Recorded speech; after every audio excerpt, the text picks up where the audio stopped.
موسیٰ علیہ السلام کی قوم نے پوچھا آپ کا رب سوتا ہے؟ بڑے پٹھے سیدھے سوال کر دے سن. ابھی فرعون کو ڈوبتے دیکھا سامنے، اور فرعون کے لشکر کو ڈوبتے دیکھا. ابھی ان کے پاؤں گیلے تھے، چند قدم چلے تو آگے ایک بستی میں ایک بت تھا جس کی بستی والے پوجا کر رہے تھے.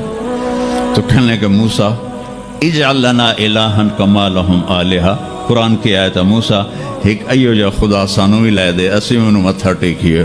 میں کہا فٹے منہ توڑا وہ ہونے تو تسی ویکھیا کہ کیوں رب نے تھوڑی مدد کیتی ہے تو ہن پتھر دا بت منگدے پے ہو میرے کولوں. تو عجیب و غریب سوال کرتے تھے. تو کہنے لگے رب سوتا ہے؟ موسیٰ علیہ السلام نے ان کو ڈانٹ دیا. اللہ تعالیٰ نے کہا نہیں، ایسا کر رات کو نا 2 پیالے لے کے کھڑے ہو جا پانی کے. خیال کرنا یہ پیالے گرنے نہ پائیں. موسیٰ علیہ السلام بڑے طاقتور ہستی تھے، وہ پیالے لے کے کھڑے ہو گئے. کھڑے کھڑے کھڑے کھڑے اونگ آنے لگی. ایک جھٹکا لگا سنبھال لیا، دوسرا لگا سنبھال لیا، تیسرا جھٹکا لگا تو پیالے گر گئے، ٹوٹ گئے، پانی بہہ گیا.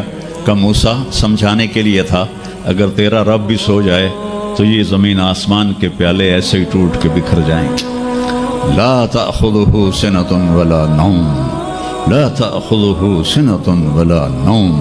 نہ وہ سوتا ہے، نہ وہ اونگتا ہے، نہ وہ کھاتا ہے، نہ وہ پیتا ہے، نہ وہ روتا ہے، نہ وہ حاجت مند ہے، نہ اس کی کوئی عمر گزرتی ہے.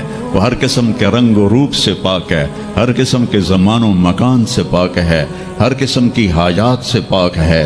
سب کو دیتا ہے، لینے سے پاک ہے، سب کو کھلاتا ہے، کھانے سے پاک ہے، سب کو مارتا ہے، مرنے سے پاک ہے، سب کو سلاتا ہے، سونے سے پاک ہے. سب پر حاوی ہے، کوئی اس پر حاوی نہیں. سب کے اوپر چھایا ہوا ہے، کوئی اس پہ چھایا ہوا نہیں. یہ ہمارے اوپر ہمارے نبی کا احسان ہے کیونکہ انہوں نے بتایا کہ اس کائنات کا بنانے والا ایک اللہ ہے، ایک صمد احد لم یلد ولم یولد ولم یکن له کفوا احد. الحمد للہ الذی بعث فی الأمیین رسولا منہم یتلو علیہم آیاتہ ویزکیہم. عزیز طلبہ و طالبات، آپ بہت کچھ یہاں پڑھ رہے ہیں اور ساری نسل ہماری یونیورسٹیز میں پڑھ رہی ہے. چند ایک ایسے سوال ہیں جن کا جواب دنیا کی کسی یونیورسٹی کے پاس کوئی نہیں، اور بڑے سے بڑے اسکالر بھی اپنے علم سے اس کا جواب دینے میں بالکل انگوٹھا چھاپ ہیں کہ اس کائنات کو کس نے بنایا ہے. اس سوال کا جواب دنیا کے کسی علم میں نہیں ہے. ہم تو شکر مسلمان ہیں تو ہمیں ماں باپ کی گود سے ہی اللہ کا تعارف ہو گیا. بہت پرانی بات ہے، ایک چیکوسلواکین یہاں ملا تھا، رائنڈ میں آیا ہوا تھا. تو میں نے اس سے پوچھا کہ اس کائنات کا بنانے والا کون ہے، کوئی پتہ ہے؟ کہنے لگا اسی کو ڈھونڈنے نکلا ہوں، ابھی تک تو کوئی پتہ نہیں.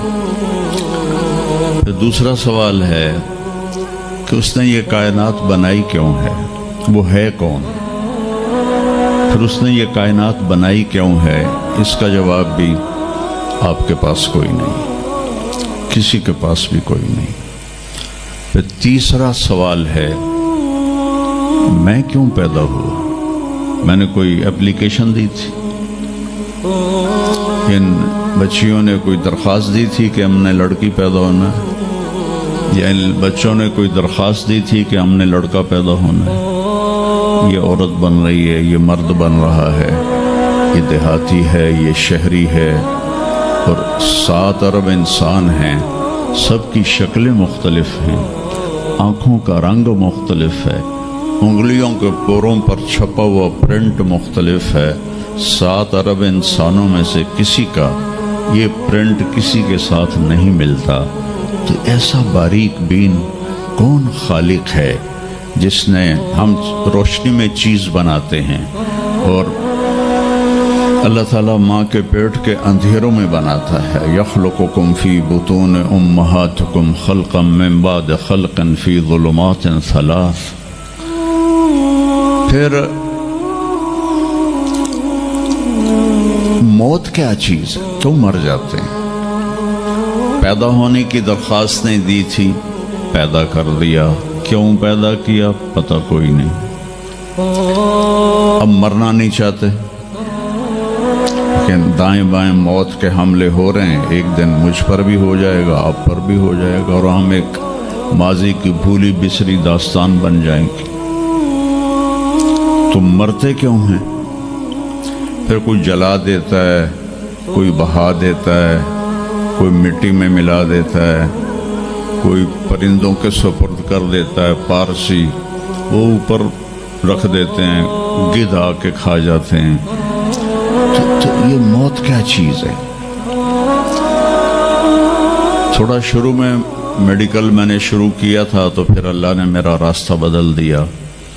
تو موت کیا چیز ہے؟ میڈیکل سائنس میں اس کے 200 جواب ہیں، 200، اور ایک بھی صحیح نہیں، سارے غلط. کیونکہ وہ انسانی عقل سے ہیں تو نہیں پہنچ سکتے. پھر موت کے بعد کچھ ہے یا مر گیا اور مٹی ہو گئے؟ یہ چند سوال میں نے آپ کے سامنے رکھے ہیں، اور پوری دنیا کے انسانوں کو چیلنج ہے کہ اپنے علم سے جواب دو. کسی کے پاس اس کا جواب ہو. نیوٹن نے یہ کہا تھا کہ اس کائنات کو 4 فورسز چلا رہی ہیں. عبدالسلام نے، پاکستانی سائنسدان اور 2 امریکن سائنسدان، 1976 میں یہ ثابت کیا کہ اس کائنات کو 4 نہیں 3 طاقتیں چلا رہی ہیں. اسٹیفن ہاکنگ نے چند سال پہلے یہ ثابت کیا کہ اس کائنات کو ایک طاقت چلا رہی ہے. اس سے پوچھا گیا وہ اللہ ہے؟ کہنے لگا نہیں، وہ اللہ نہیں ہے. اس کے پاس وحی کا علم نہیں تھا، تو وہ اتنا ہی اندھا ہے جتنا ایک ان پڑھ اندھا ہے. تو اس سے پوچھا گیا کیوں؟ تو کہنے لگا پھر سائنس کی ترقی رک جائے گی اگر اللہ کو مان لیا جائے. تو یہ وہ سوال ہیں جن کو جواب ڈھونڈتے ڈھونڈتے عمر گزر جائے گی، آپ ڈھونڈ نہ پاؤ گے. اس لیے ایک بہت بڑا طبقہ ہے جو کہتا ہے اللہ ہے ہی کوئی نہیں، یہ سب کچھ آپ پہ ہی بن گیا ہے، اپنے آپ ہی بن گیا. عبدالخالق صاحب نے تو کچھ بھی نہیں کیا، مستریوں نے بھی کچھ نہیں کیا، یہ ہال اپنے آپ ہی کھڑا ہو گیا اور کرسیاں بھی اپنے آپ بچھ گئیں. ایسی بے وقوفوں والی سوچ بھی بلا کوئی قابل تعریف ہے کہ علامہ اقبال نے فرمایا تھا ہیچ چیزیں خود بخود چیزیں نشد، ہیچ آہن خنجر تیغے نشد، ہیچ حلوائی نشد استاذ کار، تا غلام شکر ریزے نشد، مولوی ہرگز نشد مولا روم، تا غلام شمس تبریز نشد. اسی دہریت کو، ایتھیسٹ کو یہ ایڈریس کیا ہے کہ کوئی چیز خود بخود نہیں بنتی. کبھی دیکھا ہے کہ ہیچ آہن خنجر تیغے نشد، لوہے کا ٹکڑا پڑا ہو اور 1000 سال کے بعد وہ اچانک تلوار میں تبدیل ہو گیا ہو، چھری میں تبدیل ہو گیا ہو، خنجر میں تبدیل ہو گیا ہو؟ کبھی دیکھا ہے؟ نہیں ہوتا ایسے. کوئی حلوائی اس وقت تک مٹھائی بنا نہیں سکتا جب تک کسی استاد کے پاس بیٹھ کر لڈو کو گول کرنا نہ سیکھے، اور مولوی روم، مولانا روم نہیں بن سکتے جب تک شمس تبریز جیسی شخصیت کی صحبت حاصل نہ ہو. میں دونوں کے مزار پہ گیا ہوں، ترکی میں اونیا میں دونوں حضرات دفن ہیں، پیر بھی مرید بھی. مولانا روم کو آج شاید کوئی دھرتی پہ جانتا بھی نہ، اور میں اس یونیورسٹی میں ان کا نام بھی نہ لیتا۔ وہ ایک فلسفی عالم تھے اور منطقی عالم تھے۔ وہ دور تھا فلسفہ اور منطق کا، مسلمانوں نے قرآن و حدیث کا علم بہت پس پشت کر دیا تھا، اور جو فلسفہ اور منطق کے عالم ہوتے تھے وہ بادشاہوں کے دربار میں بڑی جگہ پاتے تھے۔ تو ان کے سامنے کتابوں کا ڈھیر تھا ان کے ساتھ، اور ادھر طالب علم بیٹھے تھے، انہیں وہ پڑھا رہے تھے، اور یہ کتابیں قلمی نسخے تھے، ہاتھ سے لکھے ہوئے۔ تو شمس تبریز رحمہ اللہ مسجد میں داخل ہوئے ننگے پاؤں، اور سفر کے آثار پگڑی پر بھی، کپڑے پر بھی۔ تو وہ بڑی سادگی سے پوچھتے ہیں کہ مولانا این چیست، یہ کیا ہے؟ وہ کتابوں کا ڈھیر۔ تو نے اس کو یوں دیکھا تو کہے تو ان پڑھ جائے چٹا انہوں میں کی جواب دے وہاں۔ کہنے لگے این است کہ تو نمی دانی، میرے پیارے یہ وہ ہے جو تو نہیں جانتا۔ تو ایک دم آگے بڑھے، کتابوں کو یوں دھکا دیا، ساتھ ہی تالاب تھا، ساری کتابیں تالاب میں چلی گئی۔ اب نیا پرنٹ نکالنا آج کل تو کوئی مشکل نہیں ہے، کوئی پریشانی کی بات نہیں، نیا پرنٹ مل جائے گا۔ جس نے ہاتھ سے سینکڑوں کتابیں لکھی ان کو تیرا بیڑا غرق۔ کوئی ان پڑھ بندیا، تو میری حیاتی برباد کر دیتی، نہ مراد ہوڑا میں دوبارہ کتوں لکھ کے لیاواں گا۔ وہ مسکرائے، حوض میں چھلانگ لگائی، اور ایک ایک کر کے ہر کتاب خشک ان کے سامنے رکھتے گئے، خشک، اس سے مٹی نکل رہی، سامنے رکھتے گئے۔ پورا ان کا جو ان کی لائبریری تھی وہ پانی سے خشک نکال کر ان کے سامنے رکھ دی۔ ہوں ملا جی دی واری آ گئی، کہنے لگے این چیز یہ کیا ہے؟ این چیز یہ کیا ہے؟ تو شمس تبریز بولے این است کہ تو نمی دانی، یہ وہ ہے جو تو نہیں جانتا، جس کو علامہ رحمت اللہ علیہ نے کہا مولوی ہرگز نہ شد مولا روم تا غلام میں شمس تبریز نشد۔ یہ ہمارے ملتان والے شمس تبریز نہیں ہیں، یہ شمس سبز واری ہے۔ شمس تبریز تو وہ قونیہ میں ہے، دونوں کے مزار قریب ہیں، ساتھ ہیں۔ تو ایک طبقہ ادھر چلا گیا کہ آپ ہی بن گیا سب کچھ، ایک دھماکہ ہوا تھا اور ہر چیز بن گئی۔ وہ دھماکہ فرض کرو اگر یہاں کوئی ٹھا کر دے، کوئی پٹاخہ ہی چھوڑ دے، تو آپ لوگ ان دروازوں سے کیسے نکلو گے؟ بھاگتے ہوئے کہ بڑے آرام سے؟ عبد الخالق صاحب دے تو ہی چڑھ کے جاؤ گے، ساڑی جان بچے۔ اور اگر میں یوں کہوں کہ گندم کا ڈھیر پڑا تھا، اس میں دھماکہ ہوا اور گندم اڑتی ہوئی بوریوں میں جا کے فکس ہو گئی، اور بوریاں سل گئیں اور ٹرک پہ چڑھ گئیں اور منڈی میں جا کے بک گئیں، تو تسی دو جتیاں مار کے میں باہر کر دے بنا۔ ایک دھماکہ ہوا، وہ دھماکہ اتنا قابل تھا، اتنا علم والا تھا کہ اس سے دو طاقتیں پیدا ہوئیں، ایک سپیڈ کی اور ایک مقناطیس کی۔ تو اگر سپیڈ اور مقناطیس کی طاقت میں ایکوالٹی نہ ہوتی اور 1/10 خرب سیکنڈ، یہ ایک آسٹریلین سائنسدان کی بات میں بتا رہا ہوں، ایک سیکنڈ کے تو 100 سے زیادہ حصے ہو نہیں سکتے، لیکن انہوں نے کہا فرض کرو اگر 1 سیکنڈ کے 1/10 خرب حصے ہوں، تو وہ 1/10 خرب حصے میں اگر تھوڑا سا رفتار اور مقناطیس کی طاقت میں فرق آ جاتا تو ساری کائنات ٹکرا جاتی۔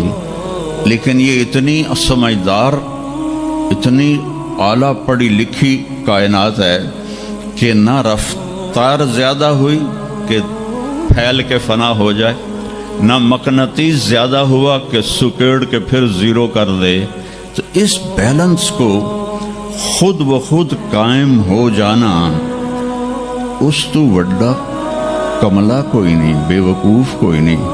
جو کہتا سورج کا بھی ایک سسٹم بن گیا، چاند کا بھی بن گیا، گلیکسی کا بھی بن گیا، اور اپنا آپ چلے جا رہے ہیں، چلے جا رہے ہیں، چلے جا رہے ہیں، ایسے ہی رہیں گے، ہمیشہ رہیں گے۔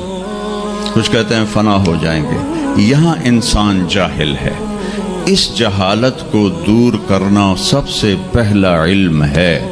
اگر مرتے ہوئے مجھے پتہ چلا کہ یہاں تو معاملہ کچھ اور ہے، جو لوٹ آئیں تو کچھ کہنا نہیں، بس دیکھنا انہیں غور سے جنہیں راستوں میں خبر ہوئی کہ یہ راستہ کوئی اور تھا۔ چلتے چلتے پتہ چلا کہ ہم تو کہاں پہنچ گئے، تو اس وقت تو پھر رب ارجعون کے نعرے قرآن کہہ رہا ہے، کہیں گے رب ارجعون، یا اللہ واپس کر دے، لعلی اعمل صالحا، میں بڑے اچھے کام کروں گا۔ اللہ نے کہا کلا، اب نہیں ہو سکتا ہے۔ تو نبی جو آتا ہے 1,24,000 نبی یہ علم لے کر آتے ہیں، اور وہ انسانوں کی اس جہالت کو دور کرتے ہیں۔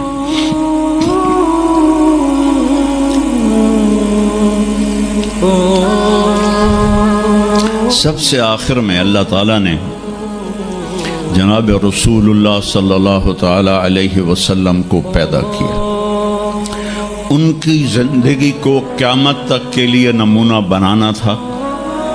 قیامت تک کے لیے وہ نبی بن کے آئے ہیں۔ لکل قوم ہاد، ہر قوم میں نبی آتے تھے، لیکن ہمارے نبی کے بارے میں اللہ نے کہا وما ارسلناک الا کافۃ للناس بشیرا ونذیرا، ہم نے آپ کو پوری دنیا کے انسانوں کے لیے بھیجا ہے۔ تو اس کے لیے ضروری تھا کہ آپ کی زندگی کی ہر چیز کھلی کتاب کی طرح آج بھی ہمارے سامنے موجود ہو۔ اگر میں آپ کے طریقے پر چلنا چاہوں تو میرے پاس مواد موجود ہو، تو یہ واحد نبی ہیں جن کی ہر چیز اللہ تعالیٰ نے محفوظ کی۔ کسی نبی کی پوری زندگی محفوظ نہیں ہے، کسی نبی کی، آدم علیہ السلام سے لے کر عیسیٰ علیہ السلام تک کسی نبی کی مکمل زندگی موجود نہیں ہے۔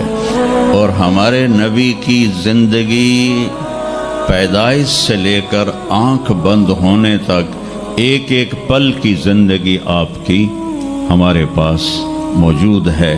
میں نے ایک آیت پڑھی تھی لقد جاءکم رسول من انفسکم، میں موریتانیہ گیا، وہاں پڑھتے ہیں لقد جاءکم رسول من انفسکم۔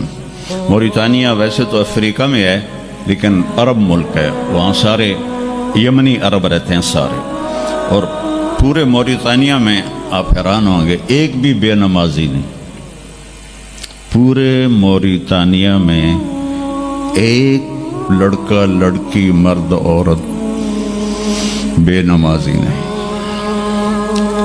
اور صومالیہ میں گیا، ایک بچہ بچی مرد عورت بے نمازی نہیں۔ ہمارے بچے، آپ لوگ کالج آتے ہو تو موبائل آپ کے ہاتھوں میں ہوتے ہیں، بس میں بیٹھے ہو یا گاڑی میں بیٹھے ہو، موبائل پہ آپ کی نظر ہوتی ہے۔ اور میں چونکہ 2 دفعہ گیا ہوں صومالیہ، 2 دفعہ، تو وہ بچے جب صبح جا رہے ہوتے ہیں اسکول تو ان کے ہاتھوں میں قرآن ہوتے ہیں اور وہ قرآن پڑھتے جا رہے ہوتے ہیں، کوئی میچ ہی نہیں ہے، ایسی خوبصورت زندگی ان کی۔ تو آدم سے عیسیٰ علیہ السلام تک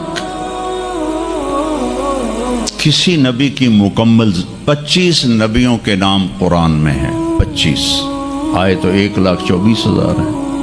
1,24,000 میں 5 نبی سب سے بڑے ہیں، نوح علیہ السلام، ابراہیم علیہ السلام، موسیٰ علیہ السلام، عیسیٰ علیہ السلام اور محمد علیہ السلام۔ یہ 5 نبی اولو العزم کہلاتے ہیں، یہ سب سے بڑے رسول ہیں، سب سے بڑے رسول ہیں۔ لیکن زندگی صرف ہمارے نبی کی، من انفسکم میں اشارہ ہے آپ کی خاندان، آپ کی خاندانی وجاہت کی طرف کہ آپ بنو ہاشم سے ہیں جو سب سے عالی خاندان ہے، اور آپ کا نسب آدم علیہ السلام تک محفوظ ہے، بے داغ نسب ہے۔ آپ نے فرمایا میں اپنے باپ، جتنے بھی میرے پیچھے باپ ہیں، کسی میرے باپ سے زنا ثابت نہیں ہے، میرے کسی باپ نے زنا نہیں کیا ہے۔ یہ نسل کی حفاظت کا نظام چلایا۔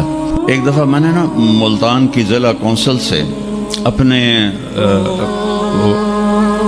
تلمبہ ہمارا ہوم ٹاؤن ہے، تو اس کے گرد ہماری زمینیں ہیں، تو میں نے اپنے بزرگوں کے دیکھنے کے لیے نام شجرے، تو وہاں سے میں نے 3 لاکھ روپیہ دے کے تو وہ رجسٹر نکلوایا۔ 1874 کا رجسٹر تھا، تو اس میں 1874 سے پہلے کا تو لکھا ہوا نہیں ہے، بعد کا لکھا ہوا ہے آخر تک۔ تو اس میں 19 نام مجھے ملے، میں ان کو یاد نہیں کر سکا، حالانکہ میرے پیو دادے پردادے، لیکن میں یاد نہیں کر سکا۔ دہرانے کی کوشش کی، حافظہ بھی اللہ نے اچھا دیا، یاد نہیں ہوئی، کہ اس میں وہ دلچسپی نہیں تھی۔ میں نے اپنے نبی کا نسب نامہ یاد کرنا شروع کیا، اس میں 90 نام ہیں، اور میرے دل میں تھا کہ میں روضہ رسول کے سامنے کھڑے ہو کر آپ کو سلام پیش کروں گا، آپ کے نسب کا پوری پیڑھی، ہماری پنجابی میں پیڑھی کہتے ہیں، پوری پیڑھی پڑھ کے میں آپ کو سلام پیش کروں گا، کیونکہ ہمارا کلچر ہے، ہم لوکل لوگ ہیں، ہم مائگریٹڈ نہیں ہیں، نسلوں سے آباد ہے اور زمیندار ہیں۔ تو ہمارا ایک کلچر ہے کہ ہمارے مراسی ہوتے ہیں، وہ آ کے ان کا کوئی کام نہیں ہوتا، سرداریاں قائم، دیر آباد، میاں طارق جمیل دے، میاں اللہ بخش دے، میاں عنایت علی دے، میاں گانے دے، میاں جہانے دے، اگو مینوں بھی نہیں پتا، وہ پڑھی جاندے، اور وہ لے کے جاتے ہیں دانے، لے کے جاتے ہیں پیسے، ان کی بچیوں کی شادیاں کرواتا ہوں، بیمار ہو جائیں علاج کرواتا ہوں، اور کام وہ دھیلے کا نہیں کرتے۔ ایک مراسی اپنے بیٹے کو لے کر آ گیا، میں ڈیرے میں تھا، کہنے لگا میاں صاحب، ہمارا ٹائٹل وہاں میاں صاحب میرے پوتر نو نوکری لوا دیو۔ میں کیا کدی مراسیاں نوکری کیتی ہے پہلے؟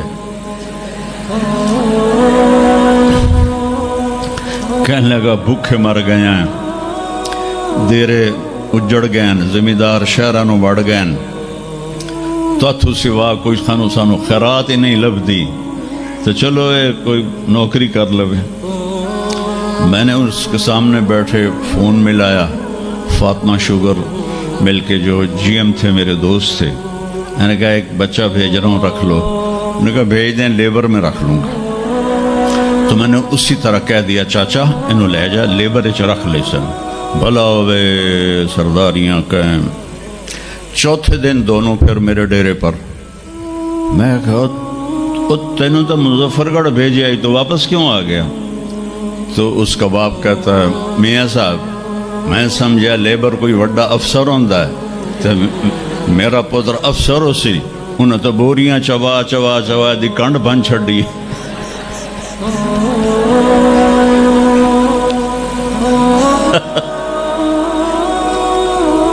میں نے کہا میں تو پہلے آکھی آئی، گراسی جڑے ہوندے نا صرف گلاں دی روٹی کھاندے۔ تو وہ یہ ثقافت میں نے دیکھی ہوئی ہے، اور آج بھی اس کو میں بھگت رہا ہوں، پال رہا ہوں۔ باقی سب زمینداروں نے ہاتھ کھڑے کر دیں، لیکن میں نے اس کو زندہ رکھا ہوا ہے۔ من انفسکم لقد جاءکم رسول من انفسکم۔ یہ واقعہ ہے صبح 10-11 بجے کا، تو آف سیزن تھا، اتنا رش نہیں تھا۔ تو عصر کے بعد میں نکلا نماز پڑھ کے، تو ایک لڑکا بھاگا بھاگا آیا، کہا جی آپ مولانا طارق جمیل ہیں؟ میں نے کہا جی۔ میں کہا تم مجھے پہچانتے ہو؟ کہا نہیں جی، آپ کے ساتھ لوگ تھے کافی، تو میں نے ایک آدمی سے پوچھا کہ یہ کون ہے، تو انہوں نے کہا یہ مولانا طارق جمیل۔ کہا جی میں ابھی عصر کی نماز میں پہلے آ گیا تھا، یہ عصر کے بعد مجھے وہ بات بتا رہا ہے، میں عصر کی نماز سے پہلے آ گیا تھا، پرانی مسجد میں جگہ مل گئی، بیٹھے بیٹھے مجھے نیند آ گئی، تو میں نے خواب میں اللہ کے نبی کو دیکھا، انہوں نے فرمایا کہ طارق جمیل کو بھی میرا سلام کہہ دو۔ تو وہ جو میرا پیڑھی پڑھ کے سلام عرض کرنا تھا وہ بارگاہ رسالت میں قبول ہوا۔ لقد جاءکم رسول من انفسکم، کہاں سے لاؤ گے ایسا رسول کہ جس کی زندگی کی ہر چیز محفوظ ہو۔ پھر افریقہ میں پڑھتے ہیں من انفسکم، انفس کہتے ہیں نفیس کو، کہ ایسا نفیس کوئی ہے۔ ایک بدو عورت تھی، جب آپ تشریف لے گئے نا ہجرت کر کے مدینہ، تو رابغ ایک جگہ آتی ہے، وہاں بھوک لگی، پیاس بھی، تو ایک خیمہ دیکھا، وہاں پہنچے تو ایک بڑھیا بیٹھی تھی، اس کا نام تھا ام معبد الخزاعیہ۔ تو آپ نے سوال کیا، ماں جی ہم مسافر ہیں، کوئی کھانے کو ملے گا؟ تو نے کہا بیٹا قحط کا زمانہ ہے، کچھ بھی نہیں ہے۔ تو ایک بکری بیمار اور کمزور اور بن بیاہی کھڑی ہوئی تھی، تو آپ نے کہا اس بکری سے دودھ نکال لوں؟ تو اس نے ایسے بڑی حیرت سے دیکھا کہ یہ عرب ہو کہ ایسی بات کر رہا ہے کہ اس بکری سے دودھ نکال لوں؟ تو وہ کہنے لگی یہ تو بن بیاہی ہے، اس کا تو ویسے بھی اس کے جسم پر بوٹی نہیں ہے، اس سے ایک قطرہ بھی کوئی نہیں۔ کہا ماں جی آپ اجازت دیں؟ کہا لگا ٹھیک ہے۔ تو وہ آپ کو غور سے دیکھنے لگی، کیونکہ انہونی بات ہو رہی تھی۔ آپ نے اتنا بڑا وہ تھا برتن، وہ آپ نے لیا اور اس کے تھنوں کو یوں ہاتھ لگایا تو وہ چھلک کے مشکیزے کی طرح نیچے آ گئے، اور آپ نے دودھ نکالا، وہ فل ہو گیا۔ آپ نے حضرت ابوبکر کو پلایا، عامر بن فہیرہ کو پلایا، عبداللہ بن اریقت جو آپ کے رہبر تھے، آخر میں آپ نے خود پیا، پھر دوبارہ نیچے بیٹھے اس کے، اور پھر نکال کے پورا وہ جگ بھر کے رکھ کے دے آئے۔ بکری کی عمر ہوتی ہے 7 سال، 7 سال تک یا ذبح ہو جائے یا وہ از خود مر جائے گی۔ بہت کم ہوتا ہے کہ کوئی بکری 7 سے 8 سال ہو جائے۔ یہ اس بکری کو میرے نبی کے ہاتھ لگے تھے، یہ بکری 22 برس زندہ رہی، 22 برس، اور اس کو ذبح نہیں کیا گیا، یہ مر گئی، خود ہی مر گئی، وہ نبی کے ہاتھوں کی برکت۔ شام کو اس کا خامد آیا ابو معبد، نے کہا یہ دودھ کہاں سے؟ تو ام معبد کہنے لگی اس بکری سے۔ پاگل ہو گئی ہیں، یہ بکری دودھ دے سکتی ہے؟ کہ میں بھی یہ سمجھی آئی نہیں دین دی، پر کوئی جادوگر آیا ہے، وہ ہاتھاں دی کرامت آئی ہے، جگ بھریا پیا۔ کہنے لگا ان عتیلی، مجھے اس کی صورت بتا وہ کیسا تھا، مجھے لگتا ہے یہ وہ قریشی ہے جس کی خبر مشہور ہو گئی ہے کہ وہ مکہ چھوڑ کے مدینے جا رہا ہے۔ تو اب وہ بولی، ترجمہ بعد میں کروں گا، آپ الفاظ کا ردم اور اس میں جو موسیقی ہے اس کو آپ تھوڑا محسوس کیجئے گا۔ رأیت رجلا ظاہر الوضاء ابلج الوجه حسن الخلق لم تعبه ثجلہ لم تزری به سعلہ وسیم قسیم فی عینیہ دعج فی اشفارہ وطف فی صوتہ سحل فی لحیتہ کثافہ فی عنقہ سطع اذا تکلم علاہ البہا واذا سکت علاہ الوقار من انفسکم۔ میں نے ایک شخص دیکھا، مجھے یوں لگا جیسے 14ویں کا چاند ہی کپڑے پہن کے زمین پہ آ گیا ہے، ایسا دیکھا۔